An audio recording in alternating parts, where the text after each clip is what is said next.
What's up, y'all? We're here for our weekly manifestation oracle message. We're just going to take a look at the week ahead and see how we need to direct our energy and intention for this week in regards to our manifestations. So what's in store? Kind of week we have, and sometimes it's a very active week, sometimes it's a reflective week. Ooh, set your sights higher, increase your standards, and expect more for yourself. Don't settle. So instantly I started hearing buckle down, get your butt in gear. Don't settle for kind of half-assed. Don't settle for just minimum effort, right? Go above and beyond. Push yourself of what you think that you're capable of. Every now and then, a lot of the time, I'm running pretty tight on time on the way to work. And if I didn't push myself, I might think I don't have time to do the short video. And so I might skip that more often, but I'm consistent in it because I'm like, you know what? No, I can squeeze it in no matter what. Like, I can make it happen. And there are even some days where I think that I don't have enough time to get in just a little quick project or goal that I had for that day. And I'm like, you know what? Why not just try, right? Just let's try instead of sitting here in indecision and overwhelm and, oh, should I not? Should I not? And I mean, how many of us sit there and burn, however many minutes in a day just doing that, right? So those times where I've thought that I didn't have enough time to squeeze something in, I just went ahead and tried and thought maybe I'll make a little bit of progress. And lo and behold, it's like I got the whole thing done, in enough time. And it's so rewarding. And then it gives you so much momentum and so much confidence. And it makes you feel good and it puts you in a better mood, right? So set your sights higher. Broaden your mind, open up your expectations for yourself. There could be so much more that you're capable of or that's possible for you that you aren't even entertaining the thought of, right? Bigger opportunities than you even know, you might be smarter than you think. You might be more talented than you think. You might be stronger than you think, right? So let's see what happens. To increase your standards and expect more for yourself. Don't settle. Wonderful. Loving that. Okay, so really pushing ourselves this week. Ooh, making a wish. So another thing that's great about really pushing ourselves out of our comfort zone and past the point of what's, just a little bit like, oh, I pushed myself a little bit. Like, really push yourself, because the more that you push, that's like the offering that we give up. That's that we talked about that yesterday in our archetypal soul lessons for the week. In the Wild Unknown Archetypes, one of the lessons that came up was the offering, right? So how much are you willing to offer of yourself into your wishes? Because the amount of your constructive will, life force, consistency, devotion, time, the amount of blood, sweat, and tears and effort that you're willing to put in is charging your manifestation. It's charging your wish with even more blessing and favor. So, it's like, I think it's in Ted Andrews' book, Animals Speak. When you look up turkey, it specifically says like turkey represents like gratitude and like a harvest, like a return on your effort, but you will only get what you put in, right? Like, think about it. If you feed the turkey a lot and you take care of the turkey, you're going to have a big fat turkey come, feasting day. But if you neglect your turkey or you're stingy with your turkey, and you're not putting investment into your turkey, you're going to have a scrawny turkey, right? You're going to have one of those little organic turkeys. Kidding. I like healthy food. So make a wish. This is a magical moment. Make a wish and enjoy its manifestation. So right now we are entering into Aries season. It's today. It started today. I literally woke up today and I'm an Aries. I had so much energy. I had like certain body pains were gone that I thought I was like, well, this is it. I just don't feel as good anymore. I was able to like get up from a back bend before I'd even had my first coffee. No stretch, no warm up. Would not advise, but it happened. So I feel like so much power and energy coming through. But the thing is about Aries is that it's cardinal energy. It's got so much of that original spark, divine spark from source, that like condensed, unadulterated stuff from the endless light, that raw potential. All of that juice is in Aries season. It's like the catalyst that starts the year. Think about like when you fire off the rocket's engines to launch, right? So Aries also has to do, it's associated with the head. The ram has the horns. Sometimes Aries have headaches, but this is our identity. This is the ego. This is, Aries is the personality being born. It's the baby of the zodiac. So in terms of manifestation, this is parallel or symbolic, or like it mirrors the fact that when a thought comes through, first it starts as this undefined inspiration, this light coming through, pushing through to the physical realm. And anything that we manifest begins as light becoming a thought, an inspiration, something coming from nothing. It's like, oh my gosh, all of a sudden I have an idea. And then that thought becomes crystallized enough in my mind where I can picture it. And then it gives me a feeling and a sensation, and I start to feel almost as if it's real, and I believe in that, and I have faith in it, and I am excited about it, and I start calling it in, and I start claiming it for myself because it feels right?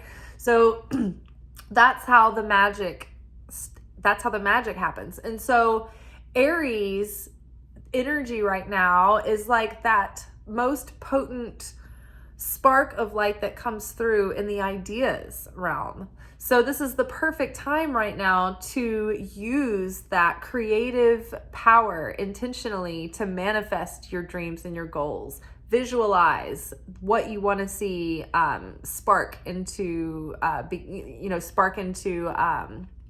action, into motion. Start speaking and naming and claiming what you're calling in, right? But to add potency and power to the manifestation, don't speak it to other people. Don't tell people about it. Just speak it to the creator on your own. When we start telling people about the manifestation, not only is it exposed to evil eye and evil tongue and people's, criticism and their big naysayers and their negativity, but it's also, we do this thing that creates bread of shame, where we take light that we haven't earned. So it's like when you tell somebody about an idea, they're like, oh, wow, that'd be so great. That would be such a cool idea. Then you're like, yeah, it would be. Oh my gosh. And we're both sitting here imagining how cool I would be if I really followed through with this and how awesome that was. And then it's like on a certain level, like on an energetic level, you get satiated on the thought form and like the idea of it, and you don't actually follow through. And so then you end up having the phenomenon of bread of shame, and it like kind of contracts your vessel, and you don't feel good about yourself because you've like got a high and a low and nothing really came of it, no fulfillment, right? So it's more powerful, just like that saying, right? Loose lips sink ships can mean a lot of things. So it's more powerful to keep all that energy inside, tell the creator about it, and pray out loud. And that's perfect. That's, helpful to you in so many ways. But the creator, it's like there's nothing more powerful than speaking your prayers out loud to the creator. And they say if you can do it, get past the 7 minutes point, because the opponent will try to foil you from praying for like 7 minutes. So if you can get past 7 minutes, you've broken a barrier. But if you can pray for like 30 minutes in 30-minute sittings, apparently that's like super powerful. I'll try to do that on my days off. I don't know if I've ever timed myself and tried to pray for 30 minutes, but I think it would be maybe a good, like if I were out on the trails back there with my headphones in, that would be a good time to like time myself, because you're not distracted. You're just like out in the woods or on a walk or something, and you're not you can't get sidetracked. You're just out there walking and listening to music and getting, in the zone. And so that's the perfect time to do it.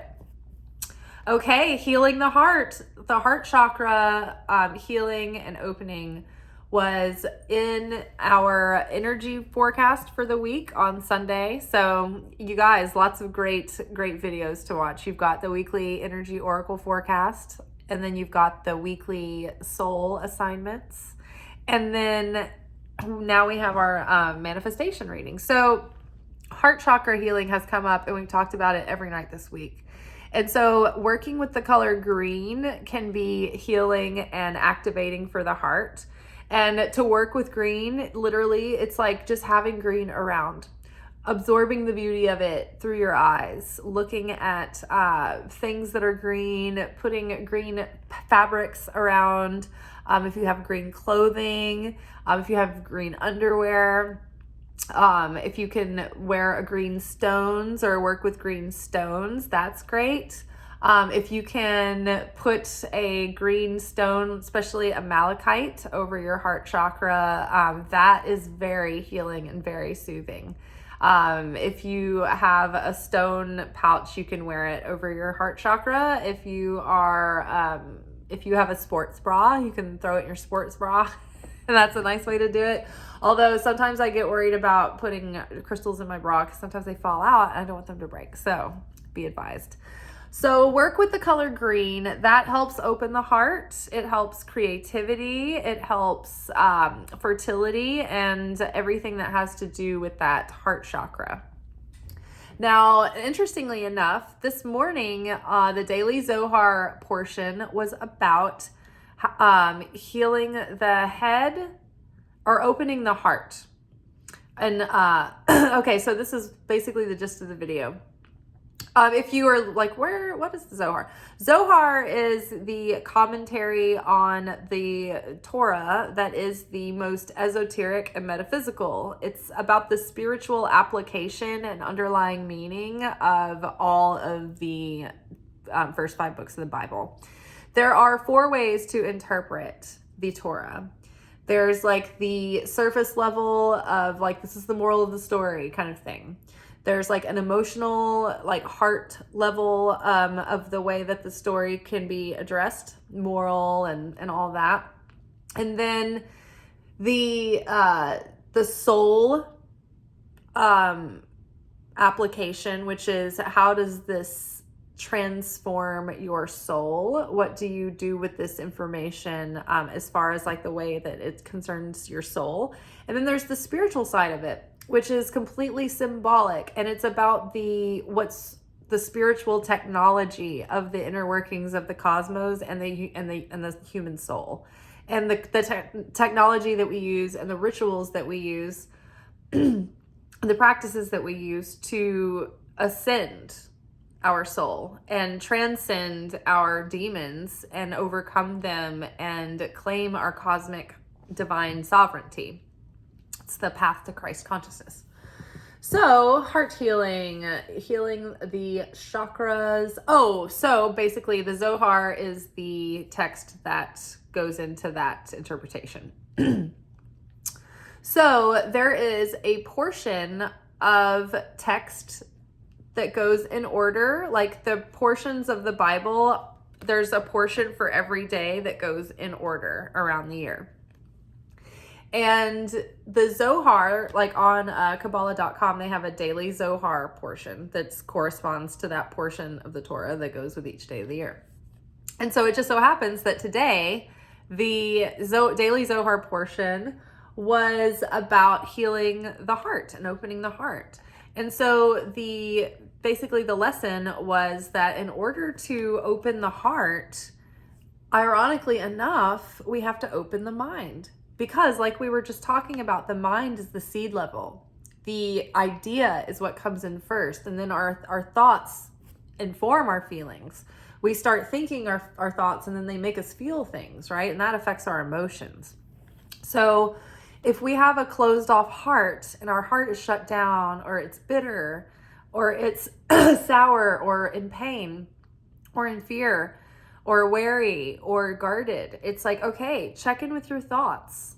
What kind of mental landscape are you hosting right now? There's clearly something going on in the consciousness that is off.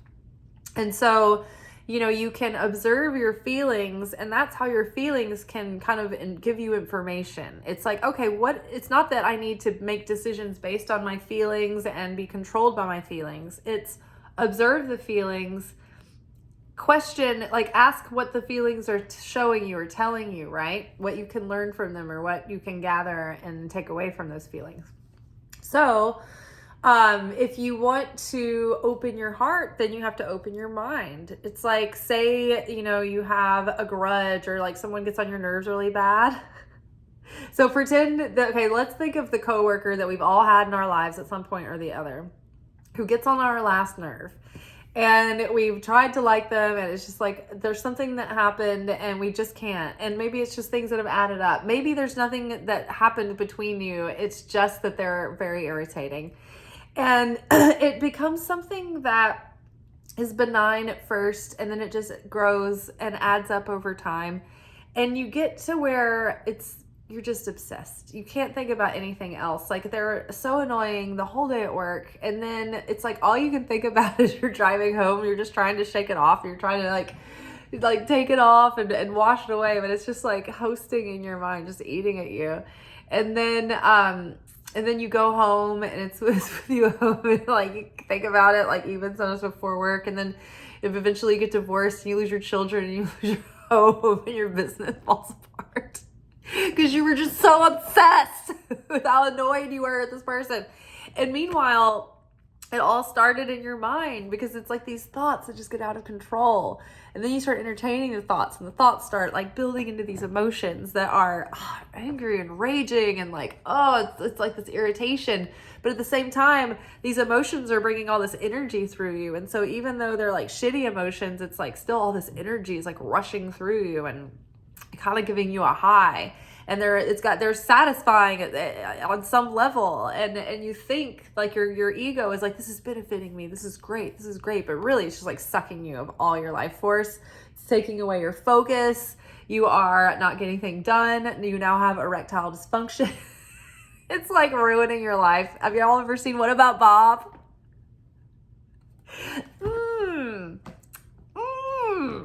Yeah, it's just like that. So if you want to open your heart, you've got to clear your mind. You've got to open your mind, and you've got to be vigilant to practice awareness and presence, to cultivate your thoughts, because you maybe can't control a thought as it pops in. But what you can do is you can, as soon as you notice that you're on a thought train that's taking you down a dark path of destruction and insanity, stop yourself and change the channel. Earlier today, I was like, everything was fine. I was living my life. I was happy-go-lucky. And then all of a sudden, darkness was upon me. And I was like on a thought loop about something. And it just was taking me down. And then all of a sudden I realized it. And I was like, you know what? Kittens. And I just started singing about kittens, and it turned it around. And I was just determined, and I went and had a great night at work and made pretty good money, and better money than on a night where I go in and I start off like curmudgeon, So healing the heart.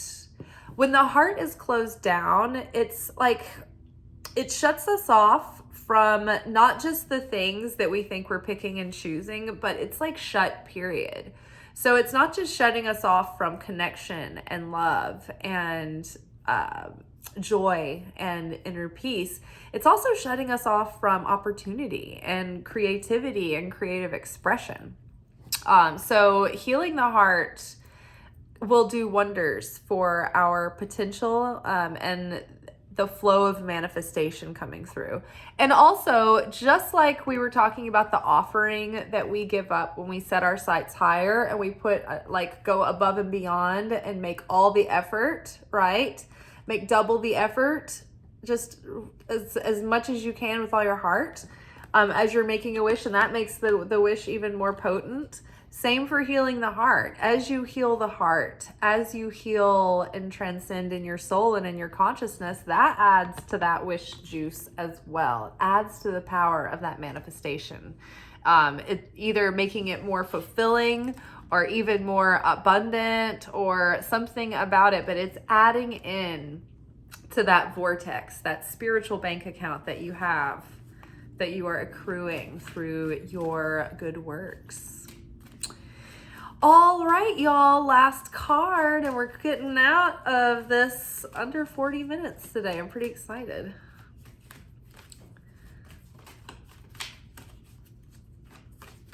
Ooh, wonder what that is. Ooh, mother healing. As your feelings toward your mother heal, your desires manifest more rapidly and accurately. So not only are we healing our mother, the wounds that were inflicted in our mother relationship growing up in early childhood and through adolescence and, you know, maybe throughout your life. We're all given our parents so that we have good parts of our relationship and more challenging parts of our relationship. And this is for the purpose of like provoking us into that soul healing and growth. So this is true for both like the child and the parent, their mutual growth and frustration with one another. So we all have a mother wound and a father wound. It's like, it's not anybody's parent. Like, we're not blaming the parents. It's like, this is just part of like the rent of being on earth. This is part of our assignment. It's part of our purpose. So we're like healing those things. We're becoming aware of things that resulted as, that manifested as a result of the mother wound, like codependency, enmeshment, different, you know, back patterns, attachment styles, our self-worth, what we think that we deserve and what we're worthy of, because the mother wound can leave us with guilt and shame, which can affect our sense of deservingness. And there was another thing that the mother wound I wanted to say about it.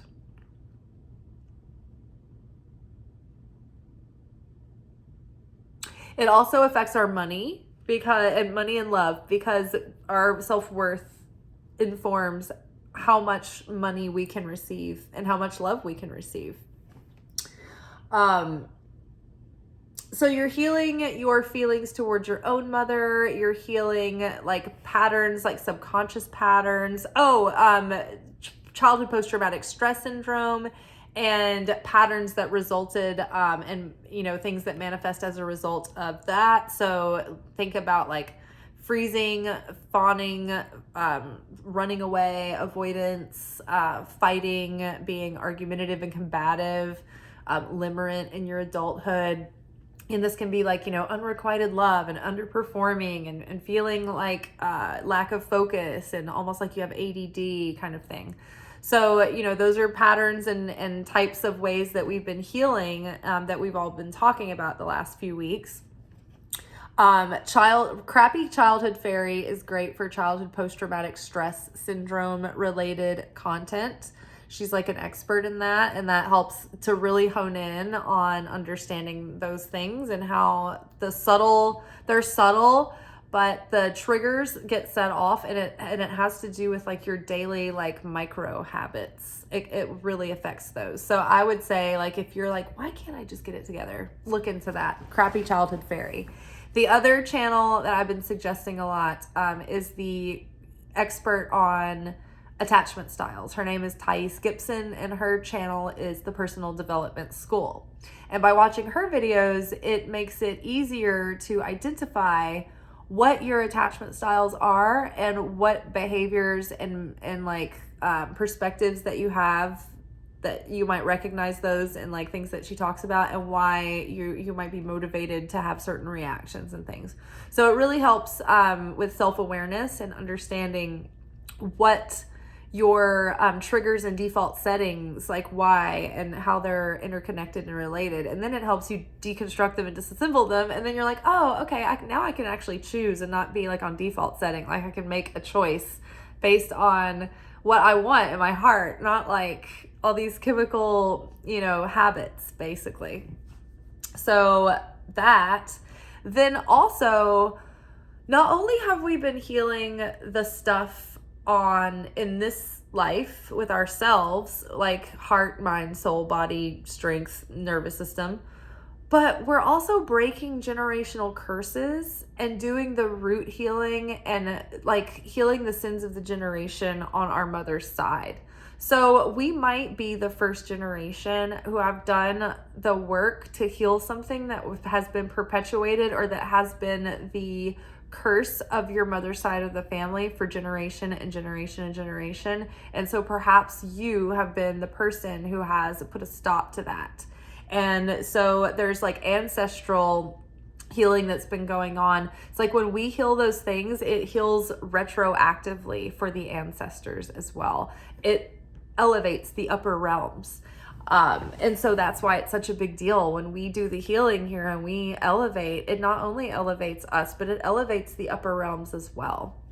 So very good, very powerful week ahead. Heart healing, mother healing, and the deeper that we go in the mother healing, again, all of these things, the heart healing, the mother healing, the extra effort that we're making in being disciplined and devoted and consistent with ourselves is making our wish even more powerful. The fulfillment, the way it's going to manifest, and the capacity that we're going to have to receive, it's like we're increasing that. So very exciting. Stick to it. Try not to blow a circuit, and if you do, just bounce back. The thing about our falling out of affinity with the light of the Creator is that at any second we can kind of fall out of grace and like get on a thought tear like I did earlier. But the miracle is that in the next second, we can change our perspective and, say a prayer, be like, Creator, give me strength to just catch this and bounce back and let me see things from your perspective. That would be amazing. Like, could I think about things or like get the lens that you would have when you look through my eyes as my higher self with full compassion, full understanding, fully integrated? Like, what would that look like? Help me. Help me. All right, y'all. It'll be good, but not too good. Ciao.